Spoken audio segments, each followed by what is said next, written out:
जय श्री ओम नमः सिद्धेभ्यः। जय श्री ओम नमः सिद्धेभ्यः।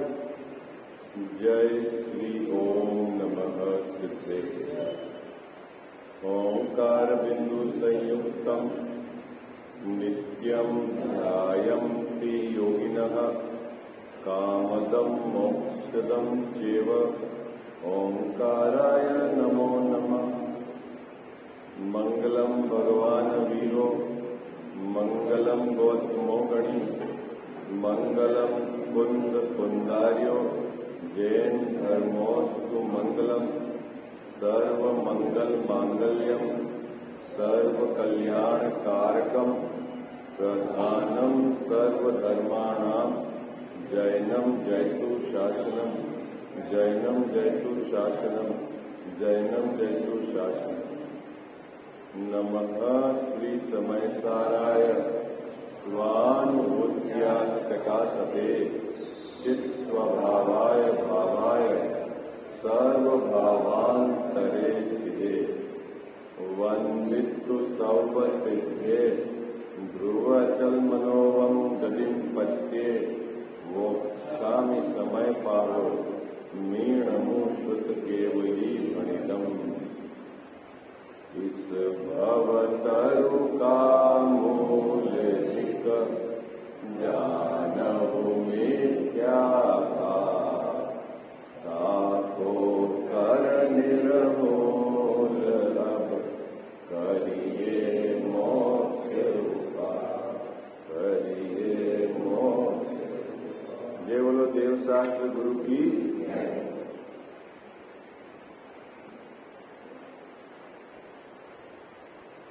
सातवां अधिकार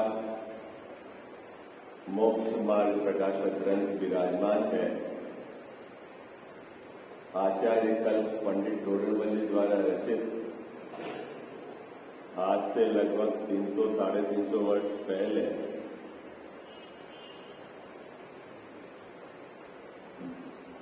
जगत के उन जीवों के लिए जिनके पास वर्तमान में क्षयोपशम कम है और शक्ति और समय कम है, उन जीवों के लिए सरल और देश भाषा में एक ग्रंथ लिखा है। ऐसा डोडरमल जी साहब ने स्वयं पहले अधिकार में इस ग्रंथ की उपयोगिता के संबंध में बात कही। जिस जीव के पास तेल ज्यादा है वो तो बड़ा दीपक जलाए, लेकिन जिसके पास तेल कम है वो क्या करे, छोटा दीपक जलाकर अपना काम चलाए। ठीक है, तो उद्देश्य तो क्लियर है। सातवां अधिकार अपना नियमित स्वाध्याय के क्रम में चल रहा है। इस अधिकार के अंतर्गत जैन मिथ्या दृष्टियों उसका बंटवारा करके उस पर विचार है। पहले प्रकार के मिथ्या दृष्टि, निश्चयवासी मिथ्या दृष्टि, उनकी मान्यता किस प्रकार की है, वह उनकी प्रवृत्ति किस प्रकार स्वच्छंद होती है, वह प्रवृत्ति किस प्रकार विपरीत है, ऐसा नाना प्रकार से डोडरमल जी साहब ने यहां विचार करके उस निश्चयवासी जीव को आचार्य भगवंत की सही अपेक्षा को समझाकर मोक्ष मार्ग में लगने की प्रेरणा दी है। जो बिंदु अपना कल चल रहा था, क्या बिंदु चल रहा था कल? डोडरमल साहब ने जो निश्चयवासी अपने को सम्यक दृष्टि मानता हुआ, क्या है तो वो मिथ्या दृष्टि, लेकिन मानता क्या है अपने को? सम्यक दृष्टि। और आगम में सम्यक दृष्टि यानी ज्ञानी धर्मात्मा के बंध नहीं होता, इस बात को उसने पढ़कर किस अपेक्षा से वो बात है वह तो विचार नहीं करी, और अभी राग रूप वर्तते हुए भी मुझे बंध नहीं है ऐसा मानता। क्या अभी राग रूप वर्तते हुए भी मुझे बंध नहीं है। क्यों? क्योंकि आगम में लिखा हुआ है क्या कि ज्ञानी के आश्रव बंध नहीं है। और मैं तो ज्ञानी हूं। कैसे ज्ञानी हूं उसकी तो अपन पूर्व में चर्चा कर चुके हैं। तब टोडरमल्ली साहब ने उसकी स्वच्छंदता जिस प्रकार की है उसको आचार्य भगवान ने जो कहा उस बात के आधार से उसकी स्वच्छंदता के जस्ट विरुद्ध में ये बात कही। भाई आचार्य महाराज ने ये भी कहा है, क्या कहा है कि ज्ञानी के ज्ञान और वैराग्य की शक्ति पाई जाती है। क्या कहा? ज्ञान और वैराग्य की शक्ति पाई जाती है। ऐसा नहीं होगा कि क्या जैसा ज्ञानी है और वो राग से हटेगा नहीं। अब हटना उसको समझना, किस तरह से हटना। अपन राग से हटना मतलब बाहर के प्रवृत्ति में देखना चाहते हैं, लेकिन राग से हटने का काम कैसे शुरू होता है उस बात को समझाया। सबसे पहले तो राग को बुरा जाने। क्या? सबसे पहले क्या जाने का जवाब साहब? राग को बुरा जाने, राग में धर्म न माने। राग रखने योग्य है ऐसा वह विचार करता नहीं, राग तो छोड़ने योग्य है। राग से हटने का क्या क्रम है बाबूजी? क्रम क्या है? सबसे पहले ये जीव माने, क्या माने कि राग है, राग धर्म नहीं है। क्या माने सर भैया? राग धर्म नहीं है। तो क्या है राग? राग तो आश्रव बंध है। क्या छूट मतलब हटा कैसे? सबसे पहले ये समझे, क्या समझे कि राग आश्रव बंध है और पुण्य और पाप राग के बेटे हैं, धर्म के नहीं। क्या पहले सब बात पकड़ में आई? क्या ये जो पुण्य भाव है ये क्या है? राग है, धर्म नहीं। और यदि जिस जीव ने पुण्य में धर्म मान रखा है तो समझ लेना अभी उसके राग के प्रति प्रीति वर्तती है। क्या चलता है? उसकी अभिप्राय में विपरीतता है, उसकी वासना विपरीत है। आई बात सर? क्या देखो, पर्याय में राग होना वह इतना खतरनाक नहीं है जितना खतरनाक राग में धर्म मानना है। क्या? फिर से क्या कहा? पुण्य भाव होना इतना खतरनाक नहीं है क्या, लेकिन पुण्य में धर्म मानना वो खतरनाक है। कितनी बात समझ में आई आपको? हाँ, दो बातें अंतर हो गई ना। क्या? क्योंकि पुण्य भाव तो भूमिका के अनुसार होगा और मोक्ष मार्ग का प्रारंभ कब से होगा कि जब जीव आश्रव को आश्रव जानेगा, है ना, बंद को बंद जानेगा। तो पुण्य आश्रव बंद है कि क्या है बताओ आप? है? आश्रव बंद है ना, आश्रव बंद है तो उसको आश्रव बंद जानो। हाँ, पुण्य के आगे पुण्याश्रव है, पुण्य के काल में कर्म का बंद होता है, होता ही है ना। बताओ किस ग्रंथ में लिखा है कि पुण्य परिणाम के समय कर्म का बंद नहीं होता? बोलो, कहाँ लिखा है कि पुण्य परिणाम के कारण निर्जरा होती है? बताओ किस ग्रंथ में लिखा हुआ है? नहीं है ना। हाँ, तो अभी क्या चक्कर है? आचार्य महाराज कहते हैं कि पुण्य में धर्म मानना छोड़ो, ये सोचता है कि पुण्य भाव छोड़ो। क्या कह रहे हैं आचार्य महाराज? आचार्य महाराज क्या कह रहे हैं कि पुण्य में धर्म मानना छोड़ो, क्योंकि वो अभिप्राय की विपरीतता है और पुण्य भाव तो छूटेगा। उसका क्रम अभी बताएंगे टोडरमल्ली साहब। क्या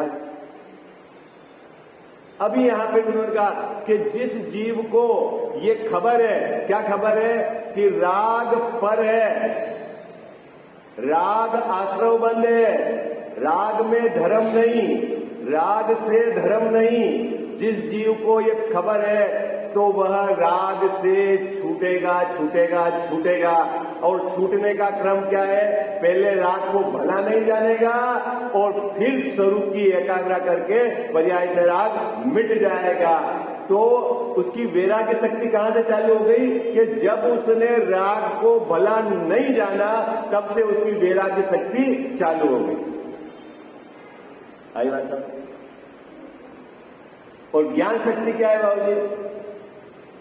ज्ञान शक्ति क्या है? ज्ञान शक्ति क्या है? कि मैं ज्ञान स्वभावी आत्मा हूं और ये रागादिक है, ये क्या है? आश्रव बंद है। मेरे स्वभाव में राग नहीं और मेरे स्वभाव के आश्रय से राग नहीं होता। गजब की बात है। क्या बात है बाबू जी? क्या?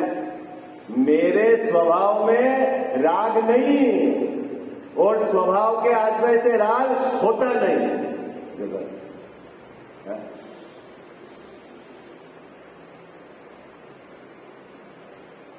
इसको कहते हैं ज्ञान शक्ति। आया समझ? अब जिसको ज्ञान शक्ति है उसको नियम से वैराग्य शक्ति होती है। क्या? अभी क्या है कि वो निश्चयभाषी ने क्या करा? न तो उसके पास ज्ञान शक्ति है, अपने को वो मानता है सम्यक दृष्टि और राग में अटका हुआ है, राग में निसंग प्रवर्तता है और क्या मानता है कि ज्ञानी के आश्रव बंद नहीं होते। तो टोडरमल जी साहब ने उसको कहा ऐसा नहीं है। तो फिर कल क्या बात हुई थी अपनी? क्या चर्चा हुई थी? क्या कल दो बिंदु पर चर्चा हुई थी। क्या क्या? एक वैराग्य शक्ति से रहित है और एक ज्ञान शक्ति से रहित है। कौन वैराग्य शक्ति से रहित है? निश्चयाभासी मिथ्या दृष्टि। ज्ञानी तो है नहीं लेकिन उस राग से भी हटा नहीं है, ठीक है? तो वो वैराग्य शक्ति से रहित है। और एक जीव 5 समिति को पालता है और क्या मानता है कि ये 5 समिति रूप जो भाव है उसको पालने का वो धर्म है, वो ज्ञान शक्ति से भी रहित है। और दोनों जीव पापी है। क्या कहा? क्या कहा? किसने कही बात? ये किसने कही ये बात? आचार्य अमृतचंद स्वामी ने। निकालो पेज नंबर 219 जो अपन ने कल चर्चा करी थी। 219 पेज मिल गया? पुनः कल वाला अपन पढ़ते हैं, फिर उसके बाद आगे बढ़ेंगे। पहला पैराग्राफ आचार्य अमृतचंद स्वामी का कलश लिखा हुआ है 137 नंबर का, है ना? उस कलश के नीचे उसका अर्थ दिया हुआ है। अर्थ में दूसरे नंबर की पंक्ति पढ़ रहा हूं, ठीक है? ऐसे रागी। कौन रागी? निश्चयाभासी मिथ्या दृष्टि, वैराग्य शक्ति रहित आचरण करते हैं। क्या करते हैं? वैराग्य शक्ति रहित आचरण करते हैं। राग से भिन्न नहीं तो वो पड़ा है और नहीं राग को बुरा जानता है, राग को मिटाने का भाव नहीं है और राग रूप वर्तते हुए ये मानता है कि मुझे तो बंद नहीं है क्योंकि मैं तो ज्ञानी हूं। तो कहते हैं कि वो वैराग्य शक्ति से रहित है। आचार्य अमृतचंद स्वामी कहते हैं कि वैराग्य शक्ति रहित तुम्हारा आचरण करना हो तो करो। शब्द कितना सुंदर लिया सहज भैया। क्या बाबूजी? आप अपने को ज्ञानी मानो और राग रूप प्रवर्तन करना हो तो करो। कौन मना करता है? एक बात। और दूसरी बात क्या है कि 5 समिति का पालन करना हो तो करो, लेकिन 5 समिति धर्म नहीं है। जब तक ये नहीं मानोगे तो आप ज्ञान शक्ति से शून्य हो। क्या कहा? बात पकड़ में आई? क्या कही बात? जैसा 5 समिति का पालन करना हो तो करो, 28 मूलगुण का पालन करना हो तो करो, 5 महाव्रतों का पालन करना हो तो करो, लेकिन ये महाव्रत का भाव, समिति का भाव है ना, नग्न रहने का भाव, केशलोच करने का भाव, ये भाव धर्म नहीं है, ये राग है, आश्रव बंध है। ऐसा यदि तेरे ज्ञान शक्ति नहीं है तो आचार्य महाराज कह रहे हैं अमृतचंद स्वामी कि वो भी पापी है और तू भी पापी है। शब्द लिया है क्या? पापी ही है। अरे गजब की बात है बाबू, देखो कितनी गजब की बात है। बाहर में सर्वदेश पाप का त्याग है। जैन साहब क्या बाहर में क्या है? सर्वदेश पाप का त्याग है। गजानन साहब महाव्रत है, समिति है। बाहर में जीव की हिंसा, जो इस पर्याय से जीव की हिंसा न हो इस प्रकार की उनके जीवन में सावधानी बरतती है। ऐसा होने पर भी जो जीव इस सावधानी को, इस राग को धर्म मानता है वो ज्ञान शक्ति से रहित पापी है। ये क्या कहा?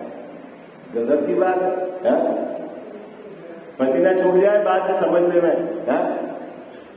क्या करें बाबूजी? है समझना तो पड़ेगा आपको क्या कहना चाह रहे। अजित भैया बात पकड़ में आई।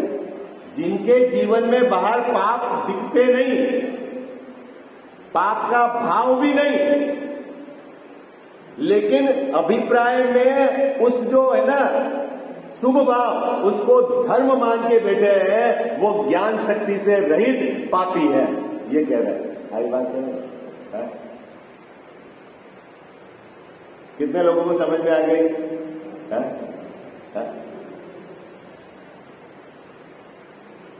कौन ने कही ये बात बाबूजी? आचार्य अमृतचंद स्वामी। कितने वर्ष पहले कही? 1000 वर्ष पहले। क्या कहा?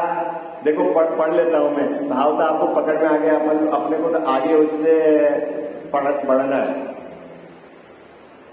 ऐसे रागी वैराग्य शक्ति रहित आचरण करते हैं तो करो, तथा 5 समिति की सावधानी का अवलंबन लेते हैं तो लो, परंतु वे ज्ञान शक्ति बिना आज भी पापी ही है। क्या कह रहे भैया? क्या कह रहे? कब पापी है वो? पहले पापी थे ऐसा नहीं है? क्या जब वो गृहस्थी में थे तब पापी है ऐसा नहीं? कब पापी है शायद भैया? आज कब? जिनके जीवन में बाहर में पाप नहीं दिखते हैं वो आज भी पापी है? ये क्या फार्मूला लाया है? क्या कर जाओ साहब? जैन साहब बात पकड़ में आई आपको? जिनके जीवन में अभी वर्तमान में बाहर पाप नहीं दिखते हैं वह आज भी पापी है?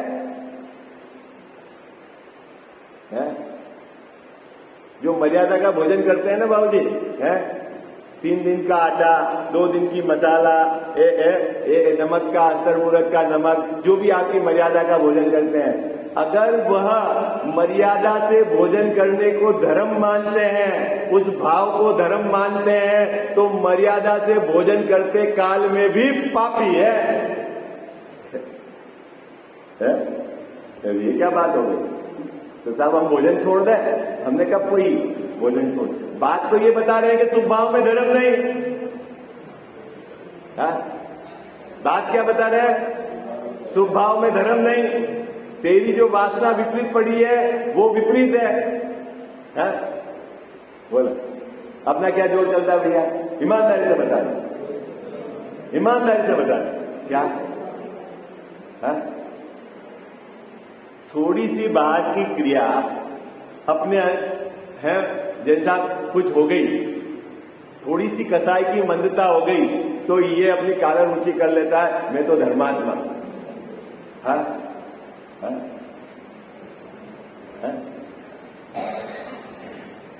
क्या भैया होता है ना? शरीर का सहनन ठीक है, सामर्थ्य ठीक है, 1-2 दिन आप भोजन नहीं करो और आप रह जाओ तो आप क्या उपवास कर लिया तो मैं धर्मात्मा धर्मात्मा ही हूं ना मैं, है?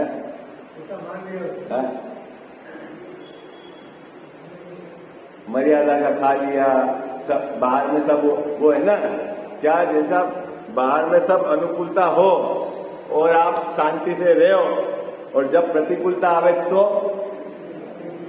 है? तो फिर वो शांति आपकी समझ की थी कि अनुकूलता के कारण थी?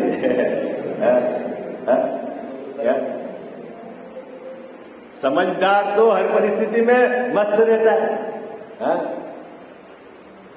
उसको कहते हैं समझ की ताकत। और बाकी तो अनुकूलता में जैसा 4 दिन आए, आपकी बहुत पूछ कर ली खुश, और जब से आपकी कसाई के विरुद्ध हो गया काम, तो फिर भैया मंद कसाय में धर्म नहीं, कसाय धर्म की पहचान नहीं है, कसाय राग के हिस्से में है।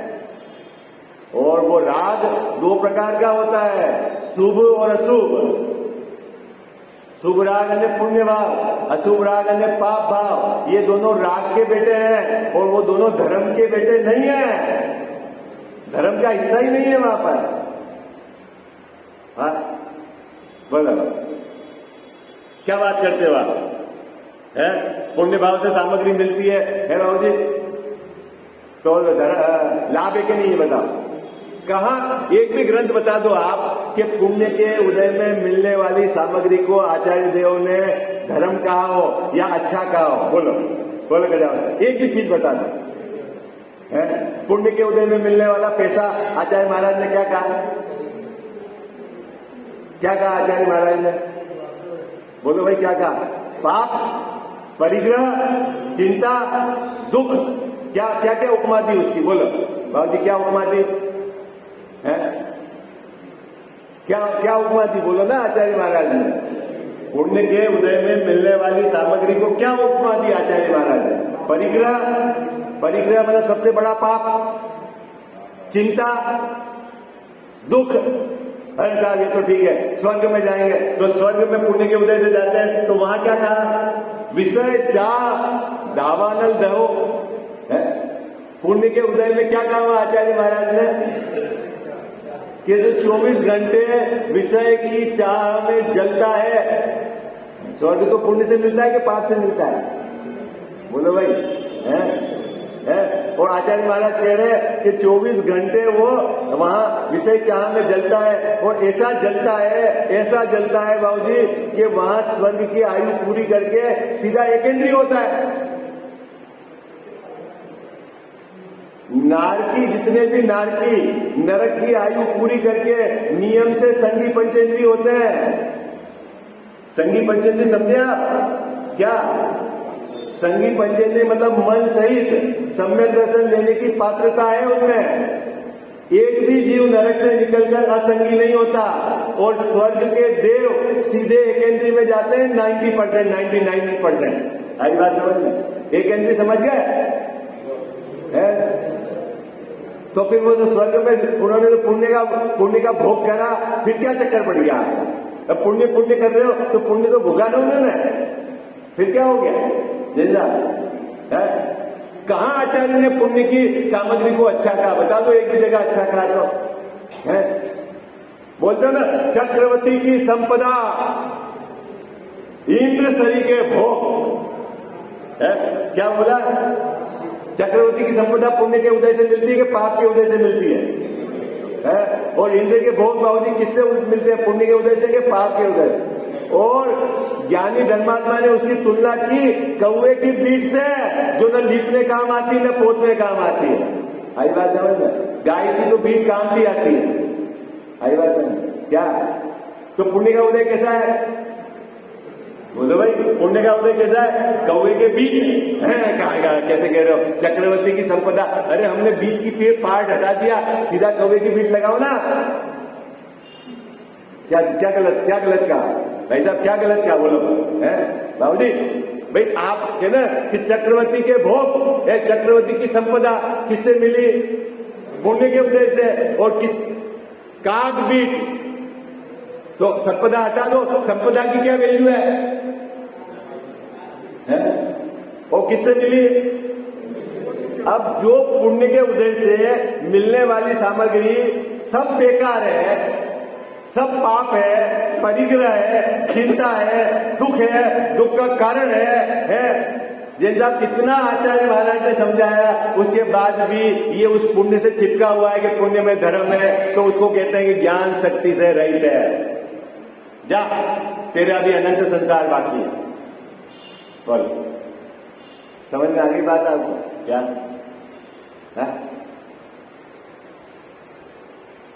जैन साहब, एक मकान से 2 मकान हो तो खुश के नहीं, अच्छा के नहीं? अरे एक कार से 2 कार हो जाए तो अच्छा के नहीं?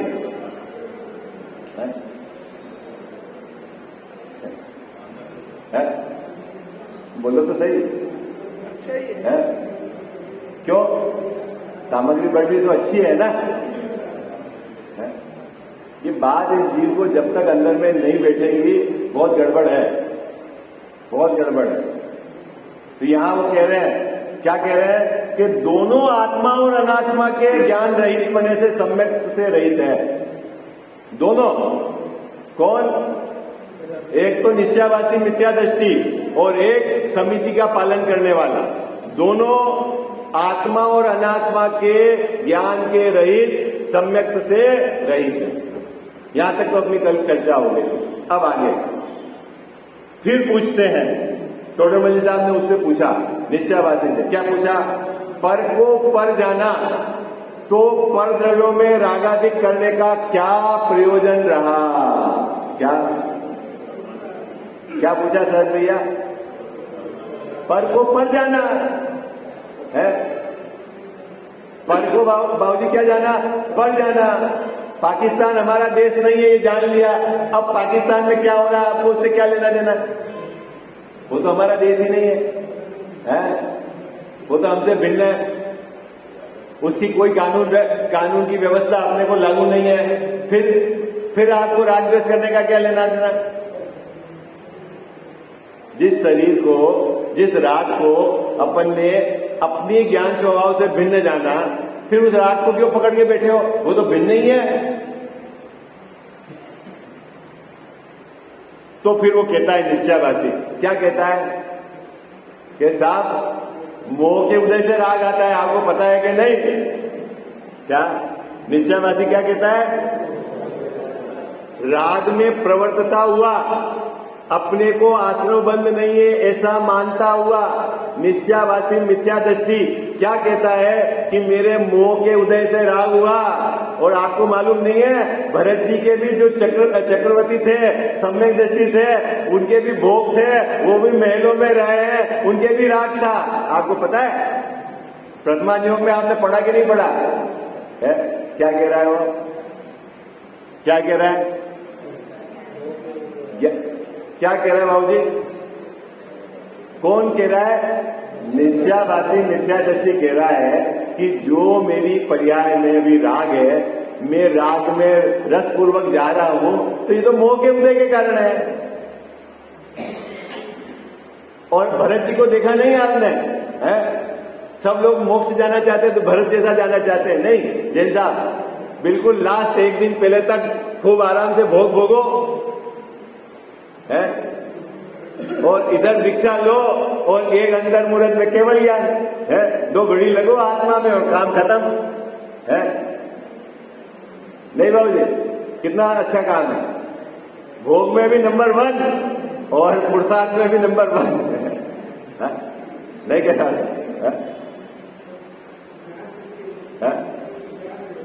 ऐसा वो कह रहा है। क्या कह रहा है? देखो, मोह के उदय से रागाधिक होते हैं।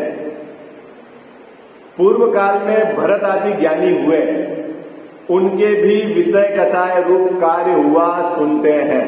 ठीक है, आगम में है? तो उसने वो बात रख दी टोडरमल के सामने। अब उत्तर टोडरमल साहब का बहुत मार्मिक उत्तर है। क्या?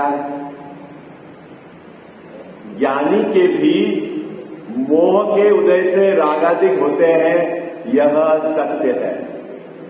टोडरमल साहब की स्टाइल है। क्या जजासा, क्या स्टाइल है? जो वो बात कह रहा है पहले तो उसकी बात, हाँ भाई तू ये कह रहा है ये तो सही है। क्या तू, क्योंकि तूने भी बात ग्रंथ पढ़ी है, ग्रंथ से ही तो कह रहा है तू। क्या क्या स्टाइल है सहज भैया?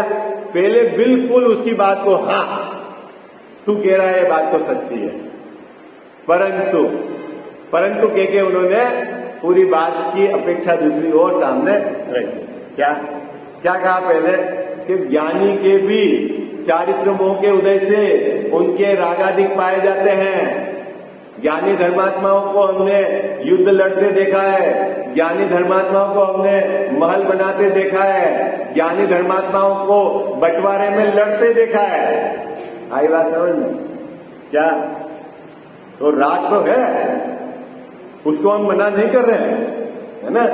उसी भाव से मोक्ष जाने वाले भरत बाहुबली, उनको भी लड़ते देखा है, हा?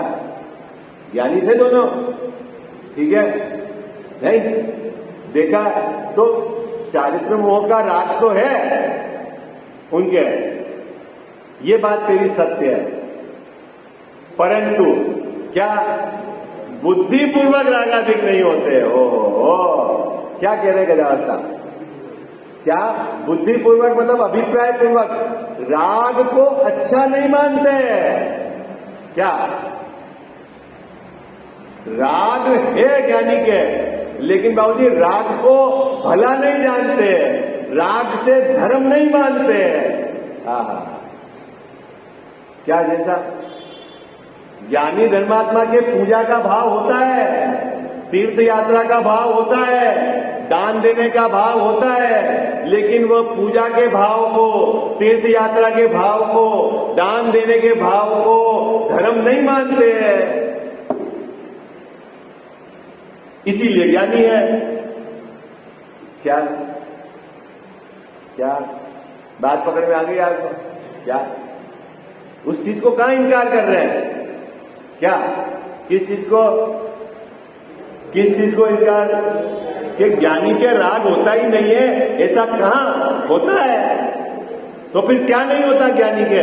कि ज्ञानी राग को भला नहीं जानते, ज्ञानी राग में धर्म नहीं मानते, ज्ञानी राग को आश्रमवन जानते हैं, ज्ञानी राग को हे ऐसा जानते हैं। और इसके क्या स्थिति है? ये राग को धर्म मानता है, पुण्य को धर्म मानता है, थोड़ी से मंद कसाय भाव में मैं धर्मात्मा हूं ऐसा मानता है। समझ में आ गई बात? क्या अंतर है गजाव साहब? एंगल समझ में आया आचार्य भगवान का? है क्या बाबूजी एंगल समझ में आया? कितना स्पष्ट है एंगल, है? क्या कह रहे हैं कि बुद्धिपूर्वक रागाधिक नहीं होते, उसका विशेष वर्णन आगे करेंगे। अब इस बात को उन्होंने पकड़ी तो उन्होंने कहा इसको अलग से समझाएंगे, लेकिन अपने भाग्य में वो बात समझने की लिखी हुई आई नहीं, क्योंकि आगे टोडरमल साहब का ये ग्रंथ पूरा हुआ नहीं। तो अब क्या करना कजावत साहब? अब अपने को खोज करनी है कि टोडरमल साहब क्या समझाते आगे। बात तो उन्होंने बता दी, यहां पर क्या बता दी कि ज्ञानी के बुद्धिपूर्वक राग नहीं होता, अभिप्राय पूर्वक राग नहीं होता, ज्ञानी राग को धर्म नहीं मानता, राग से निर्जरा नहीं मानता। राग से तो बंद है, निर्जरा काहे की? बोलो, पुण्य से पुण्य बंद होगा कि निर्जरा होगी? बोलो, पुण्य भाव से बंद होगा कि निर्जरा होगी बाबूजी? बोलो ना भाई, है पुण्य भाव से बंद होगा तो फिर पुण्य से निर्जरा कैसे है? है?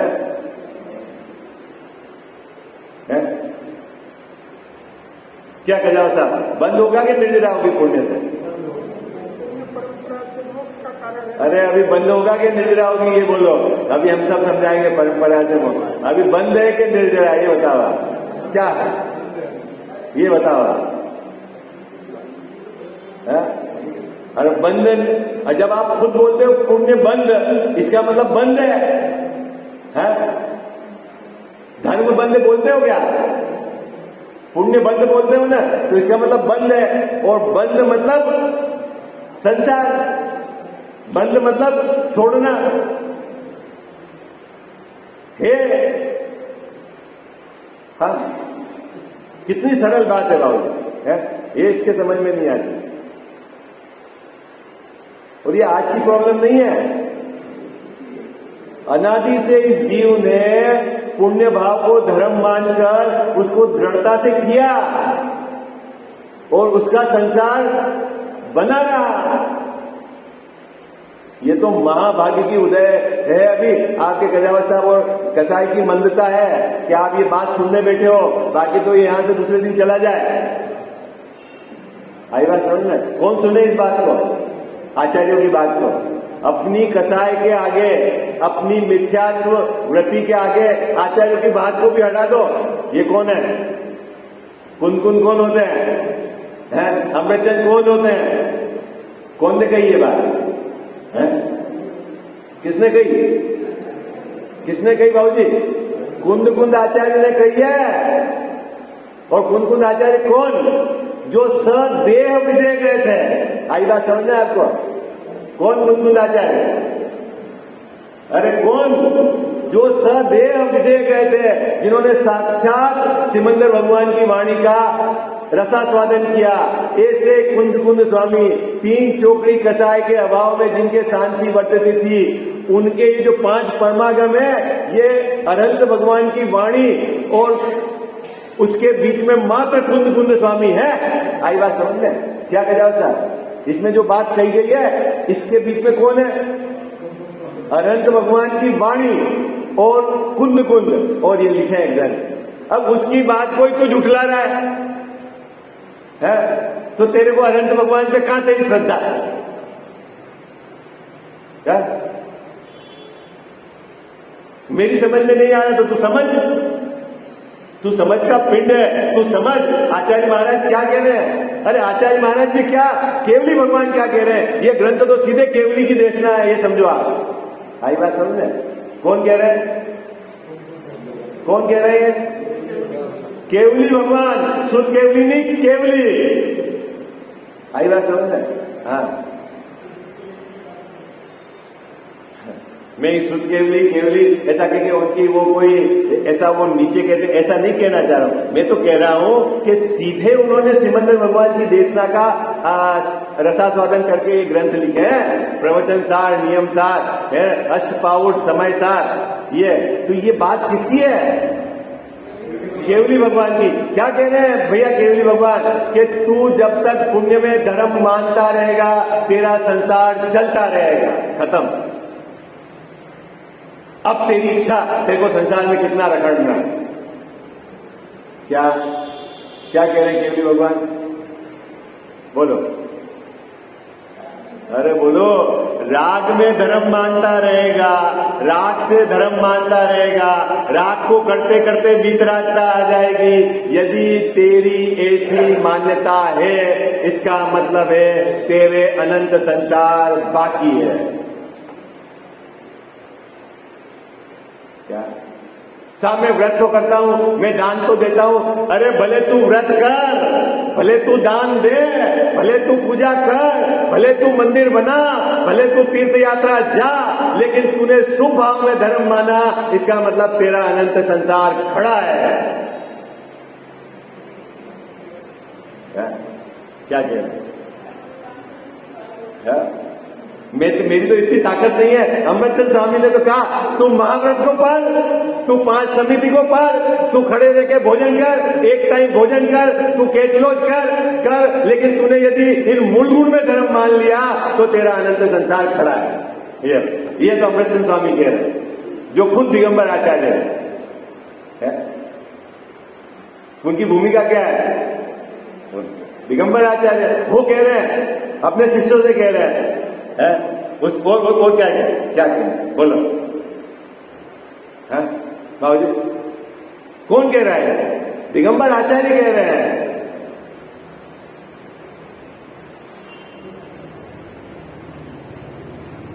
कितनी बात समझ में आ गई आपको?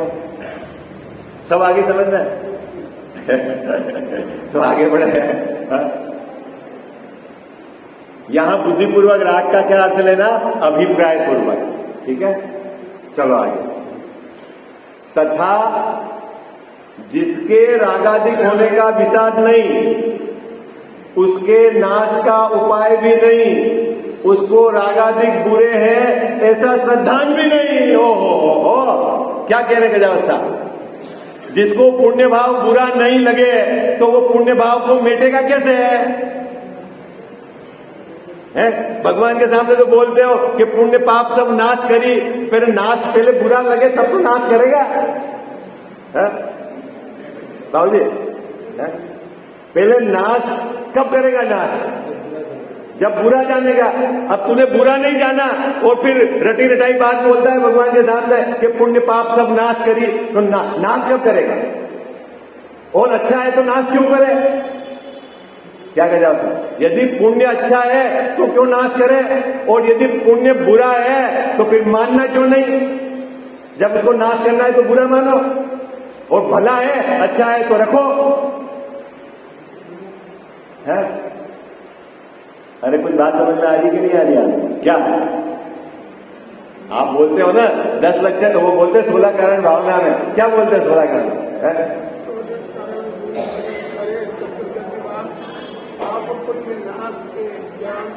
ज्ञान भान, पाप पुण्य सब नाश करी, ज्ञान भान प्रकाश है? पंडित जी की पूजा है वो।